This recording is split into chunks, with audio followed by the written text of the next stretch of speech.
दरअसल फाल्टा सीट पर गड़बड़ियां और तमाम तरह के आरोप लगे कि फाल्टा सीट जो है ना उसमें धांधली हो रही है। इलेक्शन कमीशन के पास शिकायतें जाती हैं और उसके बाद कहा जाता है कि फाल्टा सीट पर होने वाला चुनाव जो है वो रद्द कर दिया जाता है। ममता दीदी से उनका कोर वोट बैंक मुस्लिम समाज का वो भी चला जाता है। ममता बनर्जी की सरकार के कई मिनिस्टर्स हार जाते हैं, जो गढ़ कहे जाते हैं दीदी के, वहां पर भी दीदी का सुपड़ा साफ हो जाता है। और हालात देखिए ये कि दीदी भवानीपुर से भी अपना इलेक्शन हार जाती हैं। फाल्टा अभिषेक बनर्जी की संसदीय क्षेत्र में आने वाली एक सीट है, तो यहाँ से अभिषेक बनर्जी को लाखों वोट मिले थे और डायमंड हार्बर से अभिषेक बनर्जी की जीत थी वो 7 लाख वोटों से भी ज्यादा थी।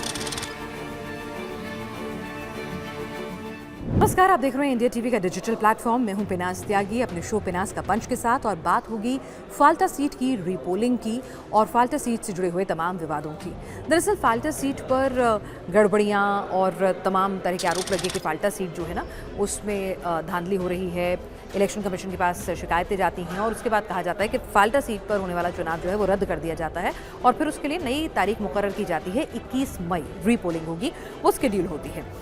इस बीच पश्चिम बंगाल के जो विधानसभा चुनाव है उनके नतीजे 4 मई को आ जाते हैं, जिसमें बीजेपी एक थम्पिंग मेजॉरिटी के साथ जीतती है और एक ऐसी जीत दर्ज करती है जो अपने आप में ऐतिहासिक हो जाती है। ममता दीदी से उनका कोर वोट बैंक मुस्लिम समाज का वो भी चला जाता है। ममता बनर्जी की सरकार के कई मिनिस्टर्स हार जाते हैं, जो गढ़ कहे जाते हैं दीदी के, वहाँ पर भी दीदी का सुपड़ा साफ हो जाता है। और हालात देखिए ये कि दीदी भवानीपुर से भी अपना इलेक्शन हार जाती हैं। तो आप देख सकते हैं किस तरह की सुनामी और वेव जो है वो कहा जा रहा था कि आई है पश्चिम बंगाल के चुनाव में। इसके बाद फाल्टा का जो रीपोलिंग है वो बहुत ज़्यादा लोग जो है एंटिसिपेट कर रहे थे कि भाई फाल्टा में कोई एक सिंपैथी वेव आएगा। फाल्टा अभिषेक बनर्जी की संसदीय क्षेत्र में आने वाली एक सीट है, तो यहाँ से अभिषेक बनर्जी को लाखों वोट मिले थे और डायमंड हार्बर से अभिषेक बनर्जी की जीत थी वो 7 लाख वोटों से भी ज़्यादा थी लोकसभा चुनाव में। तो कहा जा रहा था कि भाई ये जो है ना एक गढ़ है डायमंड हार्बर का, तो फाल्टा में अब कहीं ना कहीं के एक रीबाउंस होगा। क्या लोग जो हैं वो सिंपैथी वोट करेंगे या फिर सीधे सीधे जो फाल्टा में कहा जाता है कि जहांगीर का जो दबदबा चलता था, जहांगीर की जो गुंडाई चलती थी, जहांगीर के आतंक से जो लोग परेशान थे, वो अब खुलकर बिना किसी डर के वोट कर सकेंगे क्योंकि अब राज्य में टीएमसी की सरकार नहीं रही है। तो ये सब कुछ चल ही रहा था कि इस बीच एक इतनी बड़ी खबर आती है कि चुनाव 21 मई को रीपोलिंग हो रही है। उससे ठीक पहले जहांगीर खान अपना नाम वापस ले लेते हैं। नाम वापस तो ले नहीं सकते हैं लीगली, क्योंकि नामांकन दाखिल करने की जो वापस लेने की तारीख थी वो निकल चुकी थी। तो यानी चुनाव में जो ईवीएम है उसमें तो उनका टीएमसी का निशान, टीएमसी के उम्मीदवार के तौर पर उनका नाम आएगा, लेकिन उन्होंने कह दिया भाई ना तो मैंने प्रचार किया, अपने दफ्तर में ताला लगा दिया और कहा कि भाई मैं चुनाव नहीं लड़ रहा हूँ। तो मैंने एक तरह से मतलब एक वॉकआउट दे दिया है। लोगों ने कहा कि रणछोड़ दास हैं, मैदान छोड़कर भाग गए हैं। टीएमसी ने कहा कि भाई ये उनकी निजी राय है और टीएमसी कह रही है कि भाई इससे उनका कोई लेना देना नहीं है। टीएमसी के तमाम नेता जो हैं वो कह रहे हैं कि आप जहांगीर खान के आगे हार गए हैं और जहांगीर खान के खिलाफ आपको एक्शन लेना चाहिए। शुभेंदु अधिकारी को मौका मिला, उन्होंने कहा भाई ये तो अपने आप को दबंग फायर बताता था। अभिषेक बनर्जी कहते थे पिक्चर अभी बाकी है, पूरी पिक्चर 4 मई को आएगी। वहीं फाल्टा में आके तमाम लोग जो हैं थ्रेटन कर रहे थे, अभिषेक बनर्जी हों या फिर जहांगीर खान हों। तो 4 मई के बाद जो नतीजे आए उसने बिल्कुल हवा निकाल दी एक तरह से कहें, और कहा जा रहा है कि जहांगीर खान को पता था कि वो हारेगा, बहुत बुरा हारेगा, और उसे डर था। तो उस डर के बीच में वो चुनाव प्रचार करने भी नहीं निकल रहा था। और ज़रा देखिए कि ममता बनर्जी और अभिषेक बनर्जी अपने सबसे लाडले के चुनाव प्रचार के लिए आए नहीं। चलिए ममता बनर्जी नहीं आई, एक बार को समझ में आता है, लेकिन अभिषेक बनर्जी उनका संसदीय क्षेत्र है, उनकी जिम्मेदारी बनती है। जिस डायमंड हार्बर मॉडल की वो बात करते हैं कि भाई डायमंड हार्बर मॉडल से बड़ा कुछ भी नहीं है, तो डायमंड हार्बर मॉडल उनका जो है वो आप देख लीजिए कैसे ध्वस्त हो रहा है। वो कहते थे ना कि पूरी फौज ले आइए दिल्ली से, उसके मेरे डायमंड हार्बर मॉडल में सेंधमारी करके दिखाइए। सेंधमारी कुछ ऐसी कर दी कि फाल्टा की वो सीट, जिसे कहा जाता था फाल्टा में एक अलग फॉल्ट लाइन चलती है, जहांगीर की फॉल्ट लाइन चलती है, और खुद जहांगीर ने कहा था कि मैं जो हूँ वो पुष्पा फायर है, पुष्पा झुकता नहीं है। अब यह देखिए कि पुष्पा की फायर फुस हो गई है। पुष्पा जो है वो फायर ब्रांड नेता नहीं निकला है, वो फुस नेता निकला है और फाल्टा से भाग खड़ा हुआ है ये पुष्पा, ये जहांगीर खान। तो अब तमाम आलोचनाएं जो हैं हो रही हैं। शुभेंदु अधिकारी एक तरह से कहते हैं ना, सब लोग कह रहे हैं कि मेंटल आपने जीत हासिल की है। ठीक है, चुनाव हारना लगभग कहा जा रहा था कि जहांगीर खान करते हैं, क्योंकि वहाँ पे उन लोगों को जिससे दबा रखा था। यहाँ की आप सोच के देखिए कि लेफ्ट के कैंडिडेट कैंडिडेट जो है वो कह रहे थे कि चलिए कम से कम, हमें नहीं पता हम जीतेंगे हारेंगे, लेकिन कम से कम 10 साल में पहली बार ऐसा तो हुआ है कि हम अपने प्रचार के लिए निकल सके हैं, क्योंकि जहांगीर की मौजूदगी में हम अपने प्रचार के लिए भी नहीं निकल पाते थे। तो कहा जा रहा था कि वो रिप्रेस जो करके रखा था जहांगीर खान को, अब उसकी दबंगें चली गई, हेकड़ी चली गई, हो सकता है वो जेल में भी चला जाए जिस तरह के मामले उसके खिलाफ चलते हैं। तो ये कहा जा रहा था कि भाई मोटा मोटा उसने अब जो सरेंडर जो किया है वो एक तरह से मनोवैज्ञानिक जीत कही जा रही है, बहुत बड़ी मैसेजिंग होगी। और आमतौर पर अगर आप पश्चिम बंगाल की राजनीति को देखें तो एक इसी पैटर्न पर चलती है कि आप ओपोनेंट को इस हद तक तोड़ दो कि वो उठ खड़ा होने में भी एक लंबा वक्त लगाए। तो सवाल ये भी उठे कि भाई क्या बीजेपी वाकई में इस तरह का कोई दबाव बना रही है, क्या वाकई में ये अच्छा लोकतंत्र है जहां पर ऑपोजिशन पार्टी का नेता जो है वो सरेंडर कर दे, भाग खड़ा हो जाए, प्रचार ही ना करे। तो इस तरह के भी सवाल उठ रहे हैं कि क्या बंगाल में उसी पैटर्न पर राजनीति चल रही है कि अब आप विंडिक्टिव पॉलिटिक्स कर रहे हैं। ये सब ठीक है, आरोप हैं अपनी अपनी तरफ से लग रहे हैं, लेकिन फिलहाल इसे एक बड़ा सेटबैक जो है वो कहा जा रहा है ममता बनर्जी के लिए, उनकी पोजिशनिंग के लिए। अभिषेक बनर्जी की वहाँ गैर मौजूदगी होना, टीएमसी की पार्टी लाइन से बिना पूछे ये फैसला ले लेना, तो किस तरह का प्रेशर है, क्या है, तो ये बहुत सारा सवाल अपने आप में खड़ा कर रहा है। तो फाल्टा की रीपोलिंग बेहद दिलचस्प होने वाली है, क्योंकि अब जहांगीर खान तो अपने आप को कह गया कि भाई मैं चुनाव नहीं लड़ रहा हूँ, तो क्या कोई सिंपैथी में उनके लिए वोट डालेगा? क्या सिंपैथी वाकई में है, क्योंकि वो तो वहाँ का दबंग था। बीजेपी वहाँ पे कितने बड़े मार्जिन से जीतती है, वहाँ पर क्या जहांगीर के समर्थक जो हैं वो किस तरह से रिएक्ट करते हैं? तो बहुत सारी चीज़ें हैं जो उसके नतीजे तय करेंगी, क्योंकि अब जब आपने वॉकओवर ही दे दिया है सामने वाले नेता को, बीजेपी को, तो बहुत कुछ बचता नहीं है। तो ये चुनाव जो है वो काफ़ी मायनों में दिलचस्प रहेगा कि कितने लोग जो हैं वो रीपोलिंग में शरीक होने के लिए आते हैं, कितने लोग घर में बैठते हैं कि भाई ठीक है चुनाव का क्या करना जब सामने कोई है ही नहीं। तो ये काफ़ी कुछ स्थितियाँ बताएंगी। लेकिन मैं आपको ज़रा फाल्टा के बारे में जानकारी देती हूँ। फाल्टा सीट कहाँ है? साउथ 24 परगना जिले की महत्वपूर्ण विधानसभा सीट है, डायमंड हार्बर लोकसभा के क्षेत्र में आती है। अभिषेक बनर्जी का एक तरह से गढ़ कहते हैं, ठीक है। अब मैं आपको बताऊं कि सीट की राजनीतिक पहचान क्या है। पहले लेफ्ट का स्ट्रांग होल्ड थी, बाद में टीएमसी का मजबूत गढ़ बन गई और अब बीजेपी यहाँ चुनौती दे रही है। 2011 के बाद से आपको पता ही है पूरे पश्चिम बंगाल में ही तृणमूल कांग्रेस जो है मजबूत रही है, और यहाँ पर कहा जाता था कि अभिषेक बनर्जी का जो पूरा का पूरा संगठन है ना, एक कहा जाता था डायमंड हार्बर मॉडल तोड़ के दिखाइए। डायमंड हार्बर की यानी जो संसदीय क्षेत्र है उसके अंदर आने वाली 7 विधानसभा, और वहाँ पर कहा जाता था अभिषेक बनर्जी का पूरा नेक्सस जो है एक अलग तरह की सल्तनत काम करती है, और उसको ब्रेक थ्रू करना, वहाँ पर संगठन इतना मजबूत है, वहाँ पर कई दबंग जो हैं, जो गूंज जिन्हें कहा जाता है, उनकी अपनी रसूखदारी इतनी चलती है, कोई वहाँ प्रचार के लिए भी बाहर नहीं निकल सकता है। तो एक अलग तरह का पूरा मामला रहता है। और डायमंड हार्बर की सीट अभिषेक बनर्जी ने लोकसभा की सीट 7 लाख वोटों से, जो अपने आप में एक रिकॉर्ड मार्जिन है, जीती थी। तो ये अपने आप में बहुत कुछ बताता था कि वहाँ पे अभिषेक बनर्जी पकड़ कह लीजिए, दबाव कह लीजिए, दबदबा कह लीजिए, ये कितना बड़ा होता था। और उसके कई दबंग जो हैं पार्टी के, टीएमसी के, वो वहाँ पर इसी रीजन में रहते थे। अब ज़रा इलेक्शन रिजल्ट्स की बात करें, टीएमसी के संकार कुमार नस्कार जीते थे 2021 में, और बीजेपी के विधान परूरी वो दूसरे स्थान पर रहे थे। टीएमसी को आपको बता दें 1,17,000 वोट मिले थे और बीजेपी को 76,000 वोट मिले थे। तो आप देख सकते हैं जीत हार का अंतर। वोटिंग पैटर्न क्या रहता है? हिंदू मुस्लिम मिक्स पॉपुलेशन है, रूरल वोटर ज़्यादा हैं, किसान मजदूर फिशिंग कम्युनिटी ठीक ठाक है।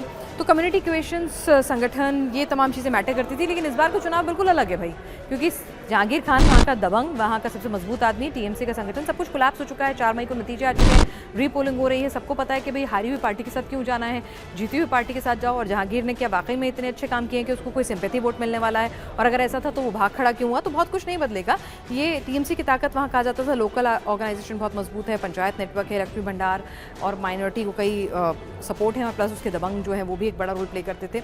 अब आप बात करें बीजेपी की चुनौती जो थी, अब तो खैर वो चुनौती रही नहीं है। और दरअसल ये रीपोलिंग की नौबत क्यों आई? फाल्टा में पूरे बंगाल की सबसे कंट्रोवर्शियल सीट बन गई, क्योंकि जिस तरह से आपको बता दें कि फाल्टा में कहा जाता था कि एक फॉल्ट लाइन काम करती है, डायमंड हार्बर का नेक्सस तोड़ना बहुत मुश्किल है। जहांगीर खान जो है अभिषेक बनर्जी का बेहद खास है, दबंग है, वो ना प्रचार करने देता है ना निकलने देता है। तो एक पूरा का पूरा जिसे कहते हैं ना पॉलिटिको क्रिमिनल पुलिस नेक्सस की बात वहाँ कही जाती थी। तो उसके बाद से IPS उत्तर प्रदेश से अजयपाल भी आए थे, तो वहाँ पर भी एक कॉन्फ्लिक्ट हुआ था। तो बहुत ही चर्चित सीट बन गई थी। अभिषेक बनर्जी जिस तरह से वहाँ पर जहांगीर के लिए समर्थन में खड़े हुए थे और हुंकार भर रहे थे कि कोई आके तो दिखाए, मेरे डायमंड हार्बर मॉडल को तोड़ के तो दिखाए, सेंधमारी करके तो दिखाए, पूरी फौज लगा दो, देख लूंगा। तो एक तरह से प्रतिष्ठा का सवाल बन गई थी। खैर प्रतिष्ठा तो टीएमसी की क्या से क्या रही, ये 4 मई को सबने देख लिया है। तो ईवीएम टैंपरिंग की बात हुई थी कि बीजेपी का जहां निशान है वहां पे टेप लगा दी थी कि दबई ना बटन। बूथ रिगिंग की बात हुई थी, वोटर को रोका गया था। तो उसके बाद इलेक्शन कमीशन ने कहा कि भाई इस विधानसभा सीट पर चुनाव रद्द हो रहा है, दोबारा होगा। तो रीपोल 21 तारीख को हो रहे हैं। अभी 35 CPF की कंपनियां हैं, 285 बूथों पर भारी सिक्योरिटी है, वेबकास्टिंग होगी और QRT टीम्स लगाई गई हैं। लेकिन अब आप सोच के देखिए, जो दबंग गैंग था, जिसकी गुंडाई चलती थी, अगर वही सी मैदान छोड़कर भाग गया है तो उसकी बहुत ज़्यादा दिक्कत नहीं है। और खुद शुभेंदु अधिकारी जब रोड शो कर रहे थे बीजेपी के कैंडिडेट के लिए, तो जिस तरह से उन्होंने कहा भाग गया पुष्पा, हाँ भाग गया पुष्पा, तो जिस तरह से उन्होंने बातें कही तो साफ पता चल रहा है कि डोमिनेंस वहाँ पर किसकी और कैसी है।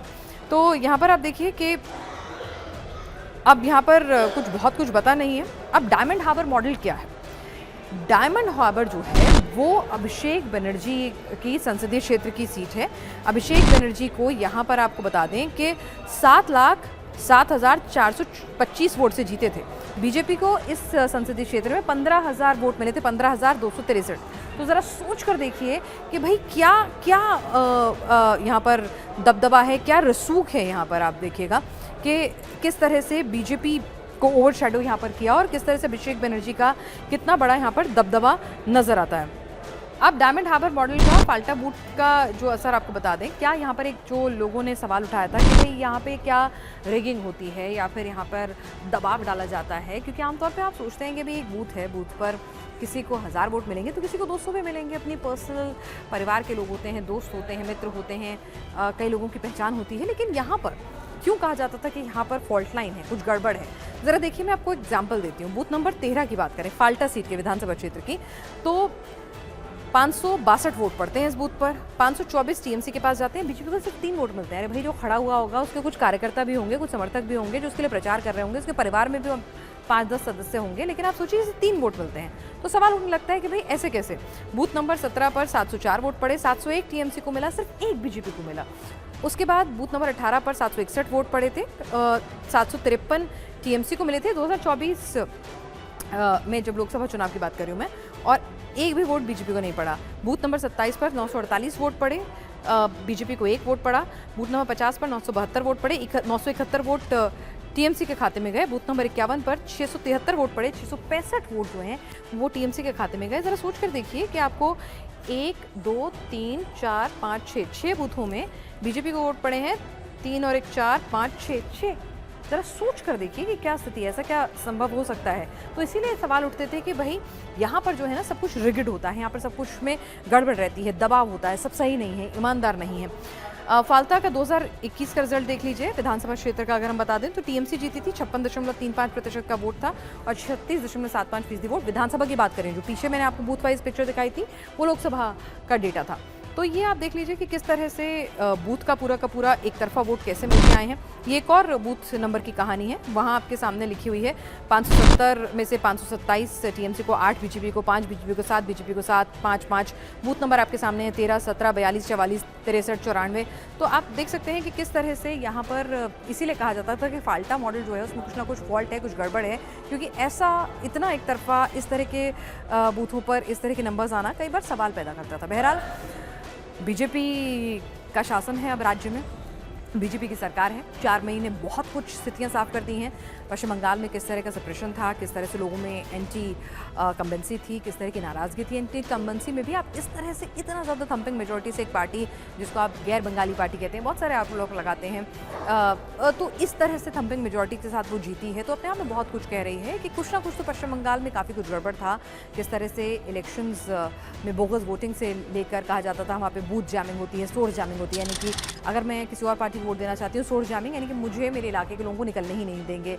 कई बड़ी बड़ी सोसाइटी में बाहर आके टीएमसी के दबंग खड़े हो जाते तो निकलने नहीं देते। सोर्स जैमिंग होती थी, बूथ जैमिंग होती थी कि बूथ में वहाँ पे रिगिंग करी जाती थी, फिर छापा होता था। तो इस बार कहा गया था कि छापा free, source free, jamming free चुनाव जो है कराने की कोशिश थी। तो यहाँ पर देखिए कि फाल्टा में जो डेटा निकल कर आया था ना, और जब उसको इंटरप्रेट किया गया, पढ़ा गया, तो अपने आप में बता रहा था कि कुछ तो गड़बड़ है फाल्टाइन। अब देखिए जो लेफ्ट के कैंडिडेट हैं वो अगर ये कह रहे हैं कि भाई 10 साल में पहली बार प्रचार करने की नौबत आ रही है, तो अपने आप में स्थितियां बताता है कि फाल्टा में जहांगीर खान और वो पूरे दबंग मिलकर, टीएमसी का संगठन मिलकर क्या कुछ कर रहे थे, किस तरह का प्रेशराइज सिचुएशन वहाँ पर बनाई गई थी। तो रीपोलिंग हो रही है फाल्टा में, और देखिए एक तरफा यहाँ पर वॉकओवर दे दिया है जहांगीर खान ने। ये अपने आप में जहांगीर खान की गिरती हुई ताकत, अभिषेक बनर्जी और ममता बनर्जी का ना पहुंचना वहाँ पर, ये अपने आप में बहुत कुछ बता रहा है। बड़ी स्ट्रॉन्ग मैसेजिंग कर रहा है कि टीएमसी का काडर कैसे टूटा हुआ है।